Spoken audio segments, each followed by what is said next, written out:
Welcome to Leading Minds Revealed, the podcast that pulls back the curtain on how today's top leaders harness the power of mindfulness to conquer the fast-paced, ever-changing world of business. In each episode, we sit down with C-suite executives and leaders who share their strategies for navigating rapid change with skill and clarity. Join us as we uncover the transformative mindsets that drive extraordinary leadership. These insights aren't found in business books, and they'll revolutionize the way you lead.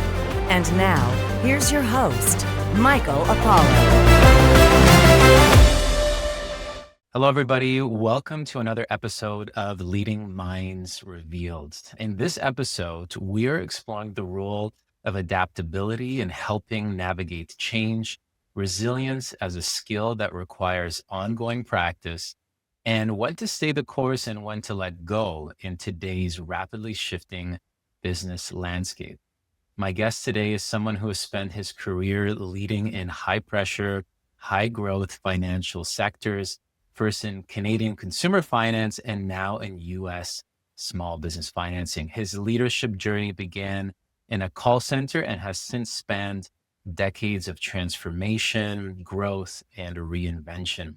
His story is one of ambition, lifelong learning, and a commitment to building resilient teams and organizations through both mindset and well-being. My guest today is Jason Mullins, President and CEO of Forward Financing. Jason, welcome to the show. Thank you so much for having me. Appreciate it. I look forward to the discussion today. Yeah, great to have you. So let's dive right in. I know we had a chance to connect before this episodes and just to explore really the immense amount of change and transformation that's happening right now and about the pace of change in today's world, from technological shifts to regulatory disruptions to global crises. So I'd love to start there. And so when we look at adaptability, what is the role of adaptability in navigating change and transformation as a leader today? It's safe to say, if you think about the seismic shifts that we've faced in the world in the last 5+ years in particular, it feels like it's just a constant onslaught of change. There has been, from the pandemic to geopolitical crisis to economic disruption, which we continue to face today, a lot of changes in political issues around the world, just an onslaught of change. And so adaptability is no longer something that you just can lean on as a strength and a nice to have. It's really table stakes now. To be successful, to be confident, to perform at the highest level of whatever your chosen profession is, it's pretty clear now you've got to be highly adaptable, very flexible, because the world is just changing so rapidly and so quickly. You really just have to be quite nimble. And so how does that look like for you? Like from a leadership perspective, day to day? I know when we spoke about this, it seemed like this is something that's sort of just a part of who you are now and how you approach work. And I know that you also build this into your teams, and there's a certain sort of way that you approach it. I'm interested, could you just maybe build on it and share how that looks like from your perspective as a leader? A couple thoughts there. So first, I would say, if you want to be highly flexible and adaptable and nimble and not become overly stressed and burdened by all the rapid change we're facing, it's like super important to just take care of yourself physically and mentally as an initial guiding principle. I very selfishly highly prioritize my own self-care, mental and physical well-being. I find if I do that, I'm just substantially more equipped to deal with all the unexpected change and curveballs and challenges that get constantly thrown at us now. So that, I think, is critical. And then I also think there's a mindset opportunity to shift towards saying that if I as an individual, if we as a company, if we as a team can learn to embrace the speed at which we adapt and change. So being able to be flexible, be nimble as a trait, and actually as a competency, that can become a competency that is a competitive advantage.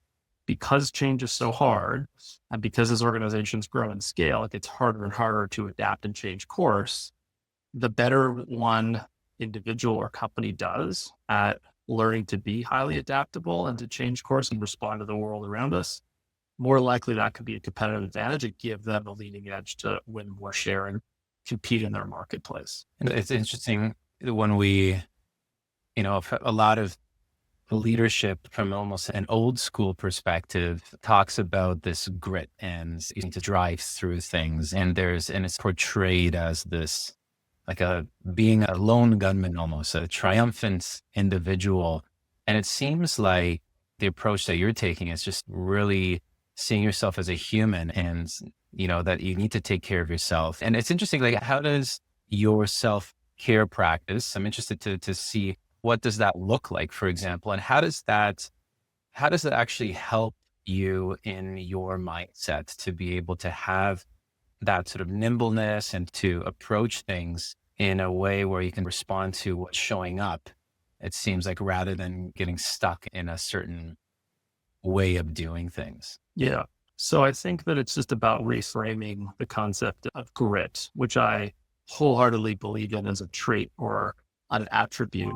But rather than framing grit as being this give up sleep, give up eating, and just plow through and work endless hours, day after day, week after week, as the framing of grit, I would frame it more as the ability to have the self-discipline to prioritize sleeping habits, eating habits, exercise habits, the things that we all know that have been proven time and time again enhance our physical and mental performance. And when I'm dealing with change or adversity or pressure, those are the times in which it's requiring of me to be able to think with the greatest level of mental clarity, to make the best decisions in high stress situations, to be able to make decisions that are fraught with having incomplete information. And you have to be able to then therefore connect the dots more clearly. And if I am in the right healthy state, because I've prioritized my own self-care and have the discipline to do that, even though that's difficult when there's so many competing priorities, way more likely I'm going to make good decisions in times of change and times of adversity and pressure. 100% of the time, I'm better off and perform at a higher level. Yeah, I noticed that for myself too, that especially in these times of high pressure or really intense projects, things perhaps not going the way that we would have wished for certain initiatives and projects to have gone, that sometimes I'll have this tendency to just really try to push through, and I might forget to actually take care of myself. And then it usually leads to more of these sort of fixed mindsets. And the more I actually engage in these practices, just those foundational elements, sleep, good nutrition, exercise, mindfulness practice, connecting with my team members and even family members outside of work, that it gives me a bit of the space to be a little bit more strategic with the different choices that I'm making, both from a business level, but also just as a personal level. I'm more present, less reactive at home, for example. And it's just so interesting to think of all of this and to take the whole person perspective. And so it's interesting that, how we don't often hear that, right, from other leaders. It's sometimes we can see this best case scenario on LinkedIn or Instagram, but we don't often see the challenges and the struggles that we go through and how we actually approach them. And so I'm interested, how do you support your team to develop this capacity so that how they approach change and how they embrace change becomes more of a strength rather than maybe a source of instability? Because sometimes it could be like, okay, if we're constantly pivoting here, how do we know that we're moving in the right direction? So how do you actually build that sense of comfort within your teams to move and to approach change in more of an adaptable kind of way? First thing is opening the door and lines of communication to allow for conversation space about taking care of ourselves and prioritizing our own self-care. That is not often, especially historically, often talked about within and amongst leadership teams. The priority is often spent, and the bulk of the time is often spent on just the business or the problem or the task or the project at hand.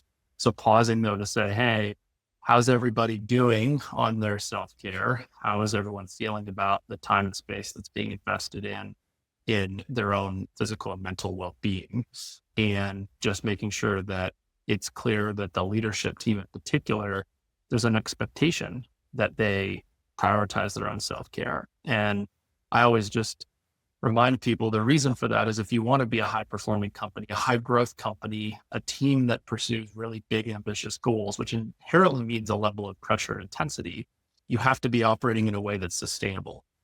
Short spurts of intense effort where you sacrifice nutrition, exercise, or sleep for the sake of the mission is totally fine.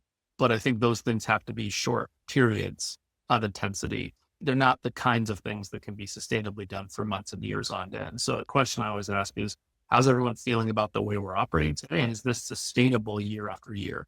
If you would say to yourself, I can't operate like this I can't see myself operating like this for years on end.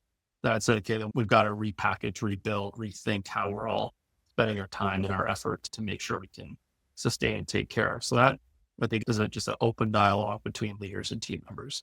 Two, I always talk to my team about the fact that, again, if your ambitions and your goals are big and bold enough, then it's almost certain there's going to be always more work than time and people. There's rarely, if ever, going to be a time where we suddenly say the work is all done. We have all this free time. The level of ambition implies there's probably more work than there is people and there is time. And thus prioritization becomes such a critical skill and a critical art, so that as new opportunities emerge, new struggles emerge, the world around us changes. Some technology is all of a sudden available or disrupting your market. Some regulatory or political change suddenly emerges that wasn't anticipated. I think we can see here and now in North America, globally for that matter, completely unexpected set of economic circumstances that no one was planning and preparing for.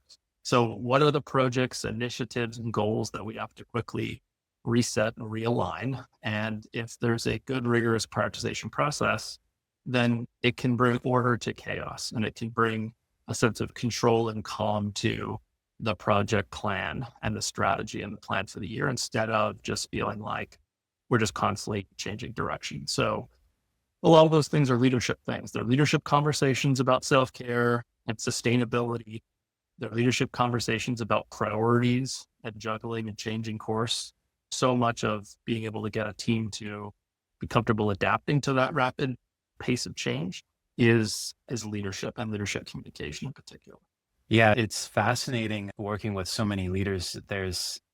I've been asking this one question when we go through working with various different organizations. I'll ask, who here feels that there is more change, instability, and uncertainty now than there was 5 years ago? And it's almost a unanimous hands up in the air. And then I follow with this, isn't it incredible that 5 years ago, we faced a once in a generation massive societal change with a pandemic that just completely overturned how we approach our lives.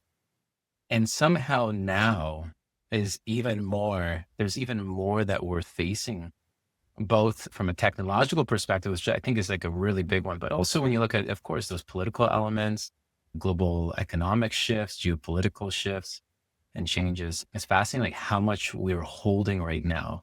And that there's like, how do you approach this as a leader, as a leadership team, as an individual, just trying to make sense of all of this?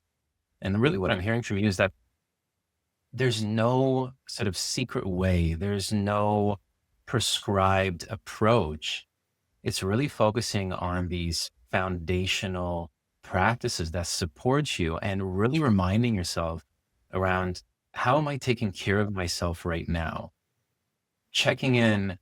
And it's interesting. It's a very sort of mindful approach. On one side, with mindfulness, there's one translation of it is just simply to remember what matters most right now in this moment. And so it's almost like checking in as, am I focusing on what matters most right now?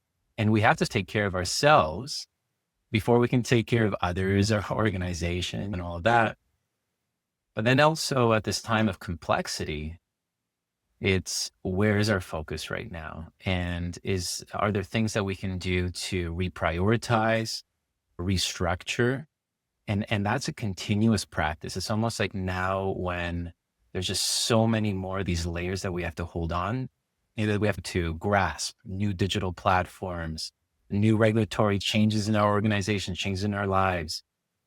We have to always refresh what are we holding in our minds at any given moment. So it's really interesting sort of modeling that as a leader yourself. It seems to be one of the most effective ways to bring it forward into your teams. My career journey pivoted from previously various senior level positions into my tenure and journey as CEO. Officially became a CEO 6 years with my previous organization, and then now this year joining a new one. And so when I think about the time that I've been in that very fortunate and privileged leadership position of CEO, I really had 1 year, it feels, that would be described as a sense of normalcy almost. And since 2020, it's been one thing back to back after another. The pandemic kicked off a series of major macroeconomic shifts, major geopolitical issues, major social cause and social impact issues. And then, of course, that's just parlayed directly into, with the advancement of AI, massive technological shift. And so it's about a mindset understanding now that the rapid pace of change is just it is the new world order. It is the new norm. You have to now begin to think about how you're going to manage and operate your life in a world in which it's just going to be almost constant chaos. And I think the moment you can get yourself comfortable in the frame of mind that it's going to be perpetual change and start to build systems and processes around how you manage and take care of your own mental and physical well-being and the way that your team is going to handle the change in course, the more quickly you'll fall into and adapt to operating in a manner that is sustainable and is equipped and capable of handling constant change. That has to disseminate from your daily practices and habits all the way down into the way organizations do strategic planning, the way they manage their portfolio of projects or business initiatives, the way that they schedule company meetings or team meetings. There has to be an element that revolves around what's going on in the world and how is it changing and affecting what we're working on. Talk about that as just being a known common reality makes it much easier for people to accept and adopt and adapt. And that, like I said, that can be, because it is difficult and because change is difficult, that can be a professional edge for those that are trying to advance their careers of themselves professionally amongst all of the other people they have to compete with for the key roles or positions they want to be in. And it can be a competitive advantage for an organization relative to its competitors in their chosen marketplace. When we were talking earlier on, you shared how you've always had this curiosity to learn and to grow personally.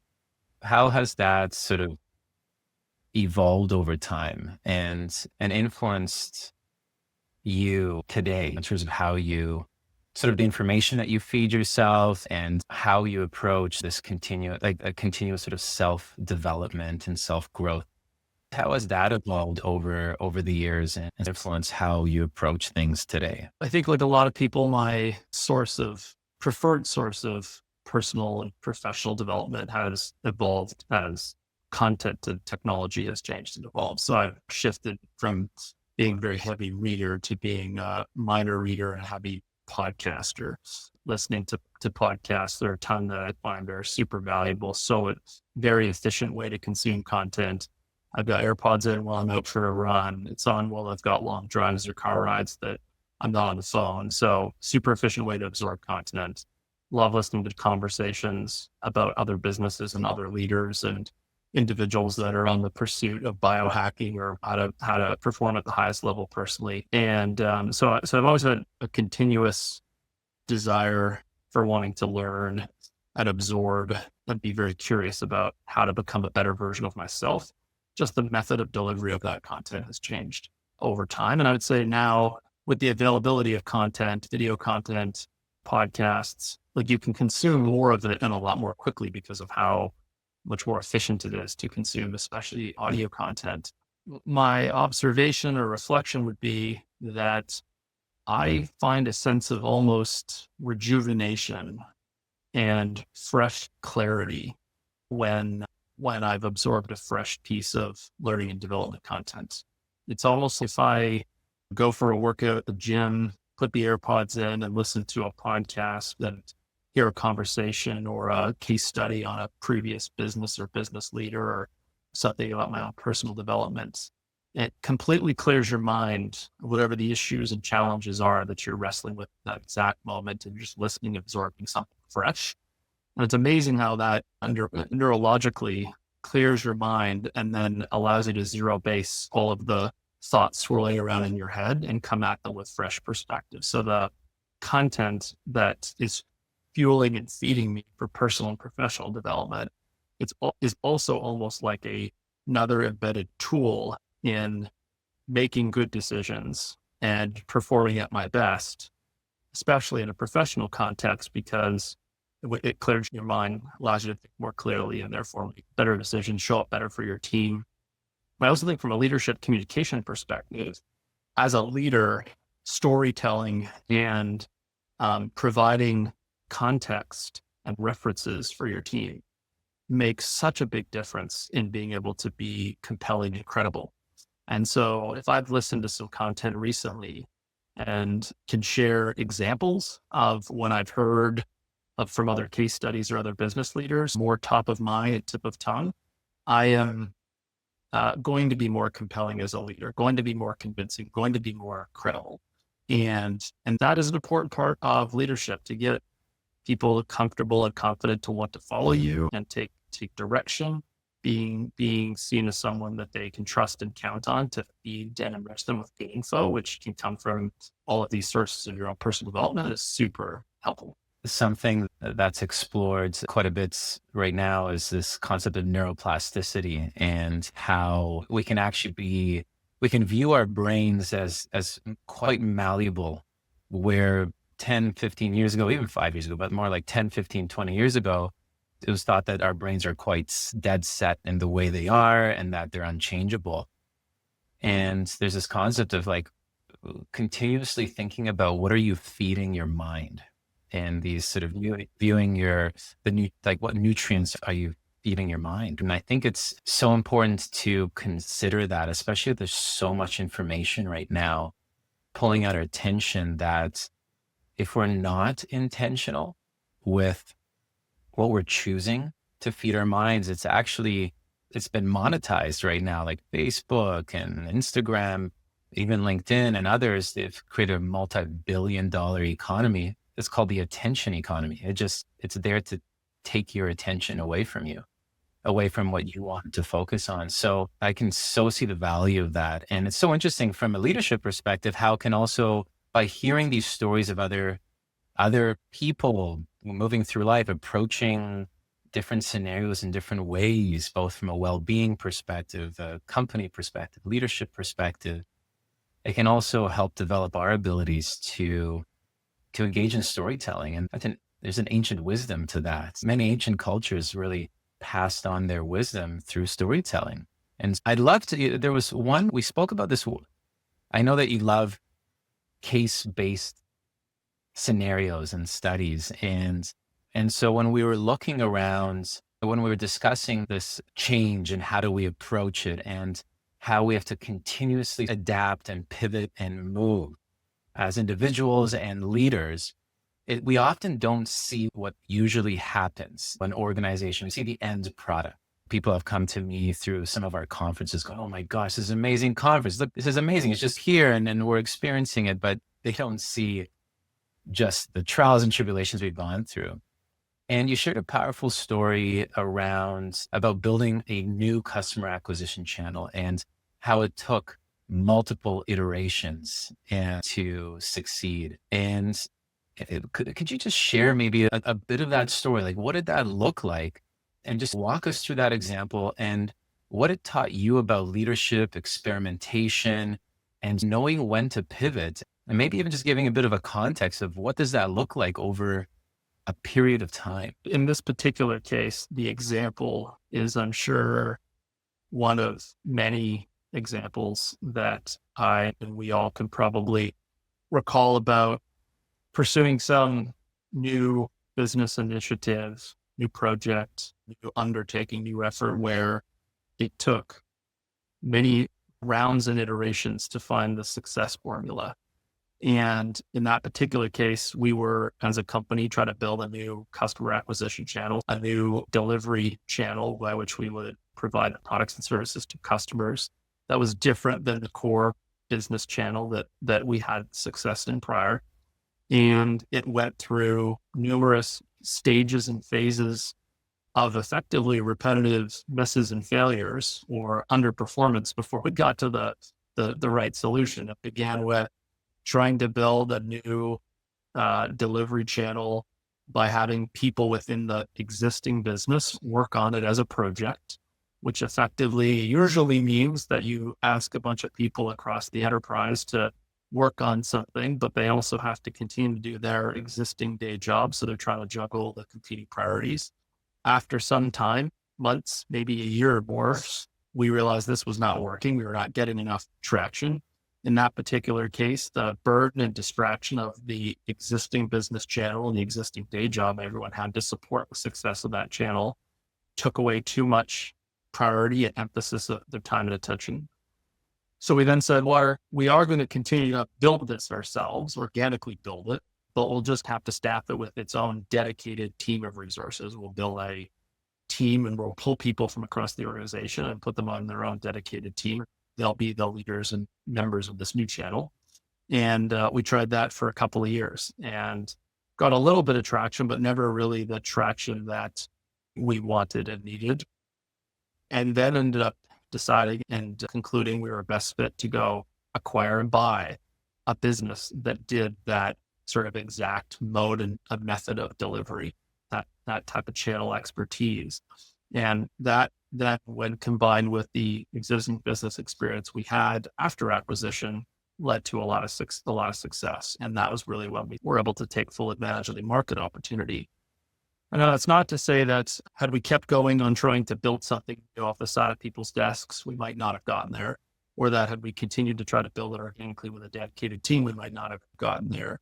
But it is an example of which the success we thought was, and the potential that we thought was available, we struggled to obtain, and we had to change course and go about trying to capture the market opportunity very differently. And of course, in all of that, the difficult part is deciding when to change course and pull the plug on the chosen path forward versus just continue to keep your head down and grind forward. And there's a lot of content, I think, that being circulated and presented now that because of today's culture of a lack of delayed gratification and short attention spans and all these various trends, that the attribute of, like we talked earlier, the grit to just buckle down and stick with something is the key thing missing. And therefore there's, I think, certainly a high temptation to want to, I had a leader I worked for that used to call it go on an endless rescue mission, where you never really concede that the thing you're trying to do or achieve or the way you're going about it is just not going to work.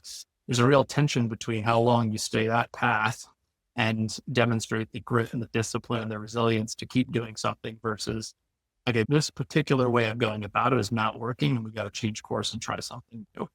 And I think that what I've probably learned and probably found as to how to arrive at the right decision or the right conclusion is really one of experience. And so many, if not all, leadership decisions, the quality of those decisions improve over time with repetition, making more and more of them, learning and work and experiencing what works and what doesn't, gives you more and more confidence and ability to rely upon your gut to make the decision for you, because you're so often faced with incomplete information, disparate information, contradictory information, and therefore you're dependent upon your gut and your intuition. And I'd say early in my career, I did not trust my gut and intuition. I looked too much for the data and the facts to tell me what to do. And that's certainly useful and helpful, but eventually realized that I needed to somewhat trust my gut and intuition, was taught to do that, and have found that has served incredibly well in the majority of cases. And so, yeah, that's just but one example, I'm sure, of many that we have faced where we embarked upon one thing and it just did not work. And we had to decide, are we keep going or were you to pull the plug and change course? Super hard thing to do, but takes just experience and then eventually trusting your gut and intuition on when to make that call. You don't often hear about all of that hard work that's required to come to an outcome. And sometimes it's not positive, right? It doesn't lead to the direction that, we hope for. In this case, it did. And I can see in the research field, like studying leadership psychology, individual psychology, there's something called sunk cost bias. It's where we've been so invested in something for such a period of time that we're reluctant to let go of it. And so what they found is that individuals that engage in reflective practices, mindfulness practices in particular, there was an easier ability to become aware of when we're holding on to something. And it's fascinating because I feel that during these times when you're trying all these different initiatives and there's financial stakes involved, there is people's salaries involved, livelihood involved, that it could be an incredibly stressful period of time. And there could be a lot of fear associated with whatever it is that we're engaged in. I think in life, this is, I think, a life wisdom and life insight that you're sharing here, that there has to be a time we have to trust our gut and just noticing like how much are we holding on to something. But it also comes over time. There's a wisdom that we build over time by putting ourselves out there, trying new things, and being able to adapt and be nimble and to pivot. And actually, I would probably add on top of that gut intuition, to be able to have that intuition, I think bring to what you were talking about, having the foundation of that self-care practices where you can be coping with that stress, or you can be effectively dealing with the pressure in a way that perhaps doesn't reinforce that gripping, because there's like negativity bias. We get caught up in things, the more stress that we have. So it's really interesting how we have to have both of those elements. Any one of these things any one of these practices stand alone are good.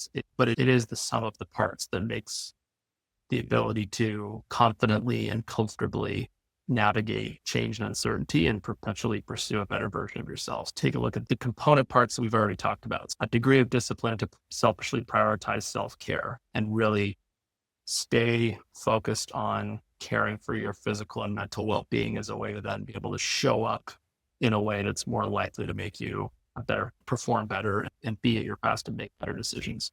Then there's the taking some risks, making mistakes, failing, admitting defeat, changing course, that then teaches you these lessons about how over time, by going through that repetitive process, how and when to just use your gut and your intuition to make decisions, and trust your gut and intuition to make those decisions from those repeated failures. I also think that those failures and those mistakes, and just like owning up accountably to the mistakes or the failures or the needing to change course, is a great way to build self-confidence, because realizing that as you make mistakes, make failures, or need to change course, and that the world doesn't fall apart, builds an inherent self-confidence that you can fail and have some bumps and bruises along the way. All these things stack up to contribute to being really comfortable and really confident and embracing the role of being a leader and in your pursuit of being your highest performing self. I don't know. So there was a quote that was coming up for me as you were speaking. It's actually from, I believe it's Rosa Parks. And she said that once, and don't paraphrase me, it does take this in specificity here, but it was something along the lines of, once I knew what I needed to do, it took care of the fear. It dispelled the fear. And it's interesting sort of hearing this. There's a bit of a trust and there's a commitment that you need to move through, and the trust that it's going to be okay and that you're going to get through it. And in the end, we can do the best that we can do. And then we're going to shift. There's going to be things moving in the way that we plan it to be, and sometimes not. And then sometimes maybe it goes full circle many years down the road, where we just see, wow, this direction that we've been on, all these shifts and changes and turns, there's a lot that we've learned along the way, and there's deep meaning and a reason behind it. And thank you so much for sharing that. But I'd love to finish this off here with maybe going like way back to the beginning. You mentioned being inspired by a grade 10 business class. There was this time when you're in your youth. And what was it about this early experience that sparked your deep interest and motivation towards leadership and business? And I'll add one other thing is, what would you tell yourself now, knowing what you know now at a couple decades ahead? So I was very fortunate that, again, just like the question you've posed, people ask, like, what was sort of the origin of my passion or desire to go on the particular career journey I went on. I was very fortunate that in grade 10 in high school, the very first generic business class that you're introduced to academically had just an awesome teacher that just happened to communicate well with a lot of passion and connected for the dots for me. And I fell in love with the concept of business and leadership in the sense that it had such diversity, from technology to operations to marketing to sales to finance. And I found the diversity of all of those topics and subject matter was so fascinating, so interesting. I really did and continue to love every different sort of functional facet of building and running businesses and that are necessary to be involved in as a leader. And so I was very fortunate that I knew I wanted to be in business and I wanted to eventually pursue a leadership role, and had gone on and dedicated myself to that career journey ever since. It didn't really matter in the end which particular industry that might happen to be in. And for me, it ended up being financial services, but that was less important than the desire and pursuit of wanting to be involved in business and leadership. And as far as what I would tell myself, my younger self now, I would say it's the unclaimed quote by a philosopher that this too shall pass. This too shall pass has, in recent years for me, become a real source of peace and a bit of a guiding principle, almost, in the sense that I probably burdened myself with too much stress and anxiety in bad and difficult times and periods of my life and my career that were unnecessary, and probably relished in my successes and periods of time in which things were going well with too much joy, self-confidence, and sense of that things would always stay the same. And what I have learned since is that when things are going well and you feel great and everything's falling in line, this too shall pass. It is only the matter of time before the next curveball issue, challenge, or struggle comes, and it's right around the corner. And the lesson there is that when things are going well, you almost need to use that time to put credits in your resilience bank. That's the time to really make sure to prioritize self-care and developmental resilience, because it's easy to do when things are going well. It's a lot more difficult to do when you're already amidst the struggle. So when things are going well, be fully aware there's some crap around the corner and be preparing for that, which is a very different mindset than just enjoying the sense of abundance that comes with when things are going well. And then when things are not going well and there's a ton of stress and anxiety, a big problem, a big mistake, some big issue facing in life, personally or professionally, that this too shall pass. Whatever that struggle and that anxiety is, there is a better, brighter day some point around the corner. You don't, in either cases, when things are going well or going poorly in your life, as they all do for all of us, it's an ebb and flow all the time, can't escape it. You never really know how high or how long the cycle of the mountain climb of sense of achievement and success is going to last. You never really know how deep along the trough and the valley is going to be when it doesn't feel like things are going so great. But you do know that this too shall pass. And I would say that revelation in recent years for me has just been so much easier to think more clearly and prioritize the right things when things are good, going well, or going poorly. And in my early life and career, I would not have recognized and understood that trend and that pattern. And so would not have dealt with either case when things were going well or poorly as well as I could have. And certainly as I think I do now. Wow. Thank you so much. And just to hear it from a very realistic and lived experience as a message to your younger self, takes on a unique meaning. It's helping me reflect on how valuable it is in these times, not to hold on to the highs and not to, or to exaggerate the lows, not to blow it up out of proportion. It's just keeping this stability in mind and to really take care of yourself in these moments of, it could be abundance, it could be ease, it could be whatever is providing you with just a little bit of that space to really focus on that self-care and to help, which can help us then sustain ourselves through the challenges, which are inevitable in so many aspects of our lives. Jason, thank you so much. So if any of our listeners wanted to learn more about your work or get in touch with you, what will be the best way to do that? Probably everybody can easily find me on LinkedIn. Just look for Jason Mullins. Last name's Mullins, Mullins. You'll see there on my LinkedIn profile. I'm the CEO of Forward Financing. We're a US-based small business financing company. You'll see my past career as a CEO of GoEasy. You can message me through LinkedIn, and happy to connect with those that are listening and might want to connect and chat more about some of these cool topics. Fantastic. Jason, thank you so much for joining us. This has been an incredibly rich conversation. Your insights into the sort of the value of adaptability and what that looks like from a leadership perspective, how to think about resilience in a bit of a different way, really focusing on the nuts and bolts of really reminding ourselves that it all starts from taking care of ourselves and how that can impact so many aspects of our lives as leaders, as individuals. And then also this lovely end to this insight of this too shall pass, with the fine art of knowing when to hold on and knowing when to let go, I think is tremendously valuable. This brings us to the end of another episode. Once again, thank you so much, Jason, for joining us. Yeah, my pleasure. Appreciate the discussion. Amazing. And as I said, this brings us to another end of the episode here at Leading Minds Revealed. I'm Michael Paul. Thanks for listening, and I'll see you at the next one. Leading Minds Revealed podcast requires more than a conversation. It takes action, research, and collective wisdom. If today's episode resonated with you, we'd love to hear your insights, join the conversation, and help us shape the future together. We'll be back with more stories, strategies, and real-world solutions that are making a difference for everyone. In the meantime, be sure to subscribe, rate, write a review, and share it with someone you think would benefit from it too.